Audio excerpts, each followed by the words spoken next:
Selamat datang di podcast Ruang Lektor. Saya Lektor Amatir. Semoga tersampaikan dan selamat mendengarkan.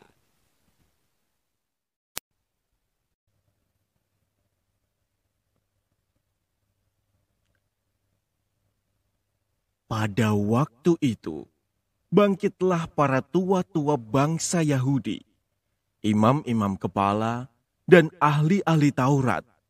Dan mereka membawa Yesus menghadap Pilatus. Di situ mereka mulai menuduh dia. Katanya, telah kedapatan oleh kami bahwa orang ini menyesatkan bangsa kami. Ia melarang orang membayar pajak kepada kaisar. Dan tentang dirinya, ia mengatakan bahwa ia adalah Kristus, yaitu Raja. Pilatus bertanya kepada Yesus, "Benarkah engkau raja orang Yahudi?" Jawab Yesus, "Engkau sendiri mengatakannya." Kata Pilatus kepada imam-imam kepala dan seluruh orang banyak itu, "Aku tidak mendapati kesalahan apapun pada orang ini." Tetapi mereka makin kuat mendesak. Katanya, Ia menghasut rakyat dengan ajarannya di seluruh Yudea. Ia mulai di Galilea dan kini sudah sampai ke sini. Ketika Pilatus mendengar itu, ia bertanya, "Apakah Yesus itu seorang Galilea?" Dan ketika tahu bahwa Yesus seorang dari wilayah Herodes, Pilatus mengirim dia menghadap Herodes, yang pada waktu itu ada juga di Yerusalem. Ketika melihat Yesus, Herodes sangat girang. Sudah lama ia ingin melihat Yesus, karena ia sering mendengar tentang dia. Lagi pula, ia berharap dapat melihat bagaimana Yesus mengadakan suatu tanda. Ia mengajukan banyak pertanyaan kepada Yesus, tetapi Yesus tidak memberi jawab apapun. Sementara itu, imam-imam kepala dan ahli-ahli Taurat maju ke depan dan melontarkan tuduhan-tuduhan yang berat terhadap Yesus. Maka mulailah Herodes dan pasukannya menista serta mengolok-olok Yesus. Ia mengenakan jubah kebesaran kepada Yesus, lalu mengirim dia kembali kepada Pilatus. Dan pada hari itu juga, bersahabatlah Herodes dan Pilatus, yang sebelumnya bermusuhan. Lalu Pilatus mengumpulkan imam-imam kepala serta rakyat, dan berkata kepada mereka, "Kamu telah membawa orang ini kepadaku, sebagai seorang yang menyesatkan rakyat. Kamu lihat sendiri bahwa aku telah memeriksanya, dan dari kesalahan-kesalahan yang kamu tuduhkan kepadanya, tidak ada yang kudapati padanya. Herodes pun tidak menemukan kesalahan padanya, sehingga ia mengirimkan dia kembali kepada kami. Sesungguhnya tidak ada suatu apapun yang dilakukannya yang setimpal dengan hukuman mati.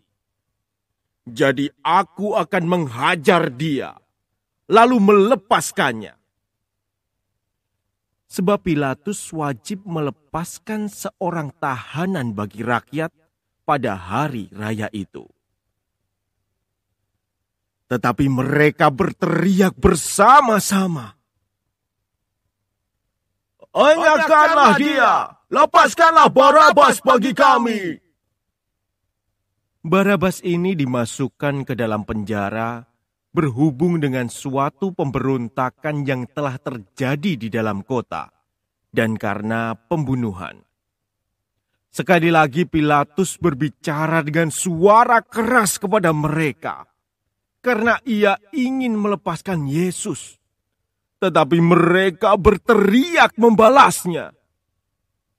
"Salibkanlah dia! Salibkanlah dia!" Kata Pilatus untuk ketiga kalinya kepada mereka. Kejahatan apa yang sebenarnya telah dilakukan orang ini? Tidak ada suatu kesalahan pun yang kudapati padanya, yang setimpal dengan hukuman mati. Jadi aku akan menghajar dia, lalu melepaskannya. Tetapi dengan berteriak, mereka mendesak dan menuntut supaya Yesus disalibkan. Akhirnya mereka menang dengan teriakan mereka. Lalu Pilatus memutuskan supaya tuntutan mereka dikabulkan. Jadi Pilatus melepaskan Barabas yang dimasukkan ke dalam penjara karena pemberontakan dan pembunuhan itu, sesuai dengan tuntutan mereka. Ketika membawa Yesus untuk disalibkan, para serdadu menahan seorang yang bernama Simon dari Kirene, yang baru datang dari luar kota. Lalu meletakkan salib Yesus di atas bahunya, supaya ia memikulnya sambil mengikuti Yesus. Sejumlah besar orang mengikuti Yesus. Di antaranya banyak perempuan yang menangisi dan meratapi dia. Yesus berpaling kepada mereka dan berkata, "Hai putri-putri Yerusalem, janganlah kamu menangisi aku, melainkan tangisilah dirimu sendiri dan anak-anakmu. Sebab lihat, akan tiba masanya orang berkata, berbahagialah perempuan mandul, dan berbahagialah perempuan yang rahimnya tidak pernah melahirkan, dan yang tidak pernah menyusui.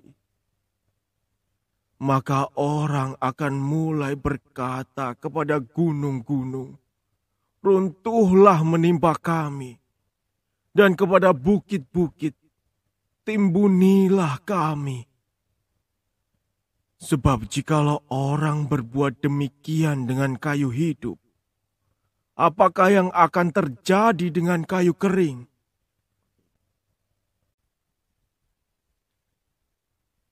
Bersama Yesus, digiring juga dua orang lain, yaitu dua penjahat untuk dihukum mati bersama-sama dengan dia. Ketika mereka sampai ke tempat yang bernama Tengkorak, mereka menyalibkan Yesus di situ. Kecuali Yesus, disalibkan juga kedua orang penjahat itu, yang seorang di sebelah kanannya, dan yang lain di sebelah kirinya. Ketika bergantung di salib, Yesus berkata, "Ya Bapa, ampunilah mereka, sebab mereka tidak tahu apa yang mereka perbuat." Dan mereka membuang undi untuk membagi pakaian Yesus. Orang banyak berdiri di situ dan melihat semuanya. Pemimpin-pemimpin mengejek Yesus, katanya, Orang lain ia selamatkan. Biarlah sekarang ia menyelamatkan dirinya sendiri, jika ia adalah Mesias, orang yang dipilih Allah. Juga prajurit-prajurit mengolok-ngolokkan dia. Mereka mengunjukkan anggur asam kepadanya dan berkata, "Jikalau engkau adalah raja orang Yahudi, selamatkanlah dirimu." Ada juga tulisan di atas kepalanya, "Inilah raja orang Yahudi." Salah seorang dari penjahat yang digantung itu menghujat Yesus, katanya, "Bukankah engkau adalah Kristus? Selamatkanlah dirimu dan kami." Tetapi penjahat yang seorang lagi menegur dia, katanya, "Tidakkah engkau takut? Juga tidak kepada Allah. Padahal engkau menerima hukuman yang sama. Kita memang selayaknya dihukum, sebab kita menerima balasan yang setimpal dengan perbuatan kita. Tetapi orang ini tidak berbuat sesuatu yang salah." Lalu ia berkata kepada Yesus, "Yesus, ingatlah akan aku apabila engkau datang sebagai raja." Kata Yesus kepadanya, "Aku berkata kepadamu, sesungguhnya hari ini juga engkau akan ada bersama-sama dengan aku di dalam Firdaus."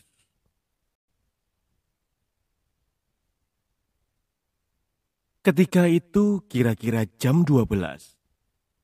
Kegelapan meliputi seluruh daerah itu sampai jam 3, sebab matahari tidak bersinar. Ketika itu tabir bait suci terbelah dua.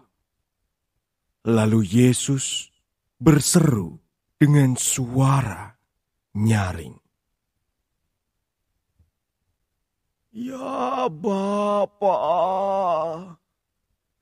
ke dalam tangan-Mu kuserahkan nyawaku."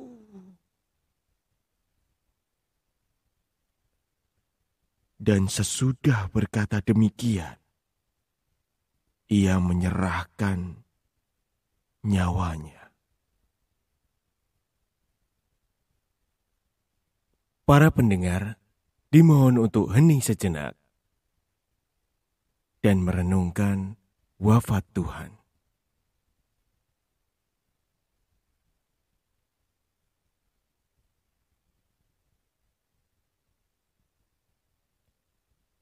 Ketika kepala pasukan melihat apa yang terjadi, ia memuliakan Allah, katanya, "Sungguh, orang ini adalah orang besar."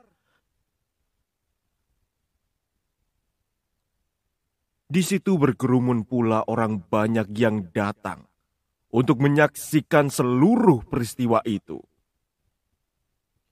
Sesudah melihat apa yang terjadi itu, pulanglah mereka sambil memukul-mukul diri.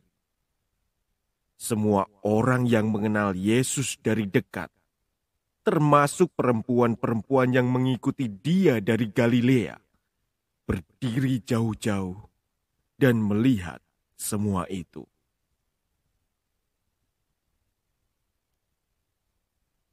Demikianlah Injil Tuhan.